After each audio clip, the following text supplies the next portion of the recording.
Sama-samang nagtungo sa Women and Children Protection Desk ng Bacolod City Police ang tatlong grade 8 students.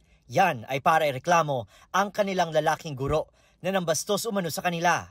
Kwento nila sa pulisya, ilang beses silang hinipuan ng guro sa loob mismo ng classroom. Mag-agi ang teacher nga sa ila palungpuan, gaka-touch ko no ang private parts ni sir sa ila sa mga bata. Nakarating na sa DepEd ang reklamo. Nag-iimbestiga na raw sila. Ang aton nga teachers, ginsaylo lang sila sa different nga grade level anay. Until such time nga may ara kita sang formal complaint, then we decide on the status ang aton nga teacher. Hinihintay pa ang formal written complaint ng mga estudyante na sasailalim sa psychological evaluation.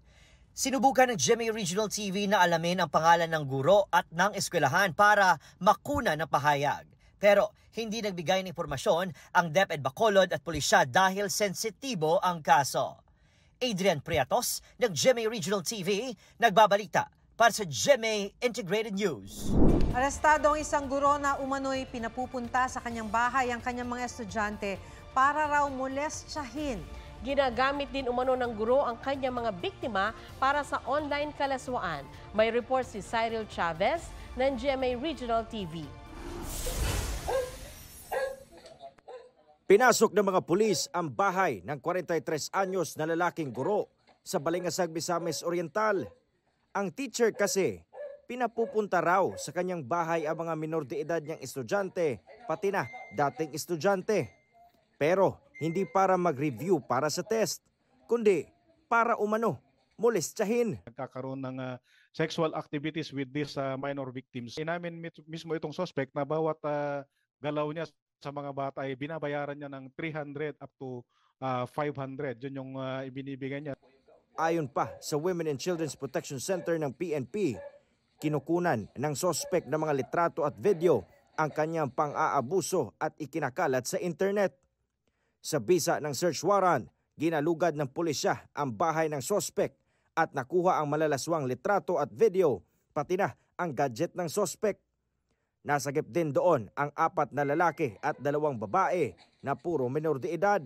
Itong suspect natin is very influential, so pwedeng makagawa ng rason na pag-reportin niya yung bata sa kanyang residente and ganito nga na inaabuso niya na pala. Nahaharap ang guro sa reklamong paglabag sa Anti-Online Sexual Abuse or Exploitation of Children and Anti-Child Sexual Abuse or Exploitation Materials Act.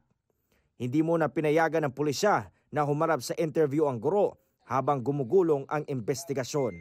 Cyril Chavez ng GMA Regional TV, nagbabalita para sa GMA Integrated News.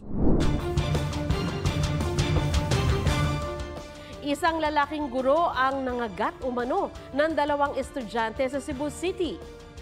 Pinagubad din daw ng t-shirt ng guro ang 17 at 14 anyos para raw makita ang kanilang abs. Ayon sa Cebu City Police Office, desididong magsampa ng kaso ang ama ng isa sa mga estudyante laban sa guro. Kasama sa isusumiting ebidensya ang medical certificate ng mga biktima at testimonya ng mga saksi. Nag-iimbestiga na raw ang paaralan na iparating na rin sa DepEd ang insidente. Tumangging magbigay ng pahayag ang inirereklamong guro.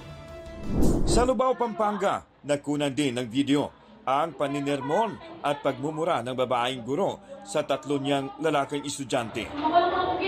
Pinaghahampas at pinagsasampal din niya ang grade 9 students. Masakit po bilang isang nanay na sinasaktan ng ibang tao yung anak mo ng ganun ka-brutal na pananakit. Ayon sa pamunuan ng Schools Division Office ng Pampanga, tinanggal na ang inirereklamong guro.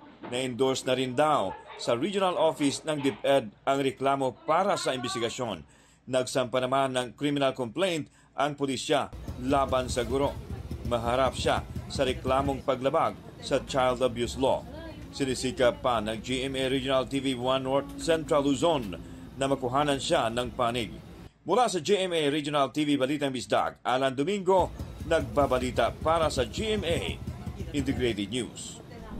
Hinipuan umano ng isang teacher ang isa niyang grade 6 student sa loob ng eskwelahan sa Pangasinan.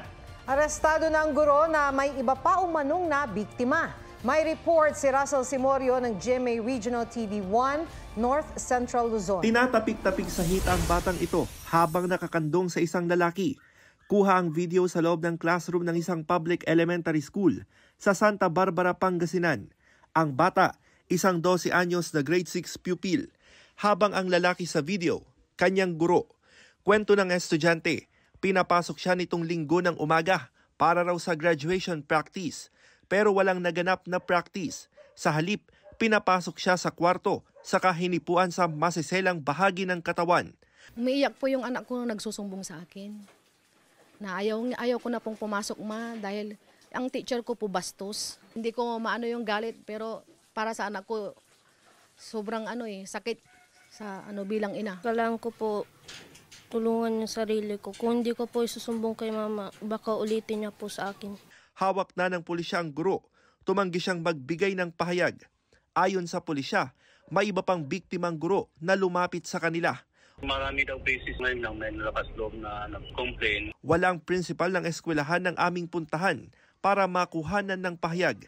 Hinihintay pa ng DepEd Region 1 ang reklamong ihahain ng pamilya ng biktima para masimula ng investigasyon. May kaukulang aksyon naman po sa sinasagawa po ng Department of Education. Dapat may official complaint yung sabihin po natin, yung parent. Desidido ang pamilya ng bata na magsampa ng reklamo laban sa guro. Russell Simorio ng GMA Regional TV 1 North Central Luzon, nagbabalita para sa GMA Integrated News. Iniimbestigahan ng isang teacher sa Cebu na nahulikam na sinasaktan ang kanyang estudyante. May report si Alan Domingo ng GMA Regional TV, Balitang Bisdak. Dalawang sipa sa sikmura, yan ang inabot ng isang estudyante mula sa kanyang sariling guro.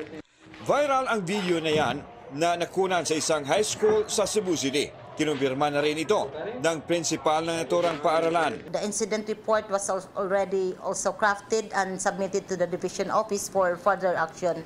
Nagharap na ang sangkot na guro at magulang ng estudyante. Naroroon din ang abogado ng DepEd para mag-imbestiga. The teacher sincerely asked for an apology. He affirmed that he has committed certain act which is contrary to the prevailing policies in DepEd. Giit ng DepEd, zero tolerance ang ahensya sa anumang klaseng pangmamaltrato sa mga mag-aaral. Isusumite ng DepEd Cebu City Division sa Regional Office ang lahat ng ebidensyang nakalap nila. Habang wala pang resulta ang investigasyon, magpapatuloy sa pagtuturo ang teacher pero hindi ito pwedeng lumapit sa biktima. Isinailalim naman ang estudyante sa debriefing at psychosocial intervention. Maliban sa kinasasangkutan ng insidente, wala na umanong ibang record ang guro na nagtuturo sa loob ng 27 taon. Alan Domingo nagbabalita para sa GMA Integrated News. Huwag magpahuli sa mga balitang dapat niyong malaman.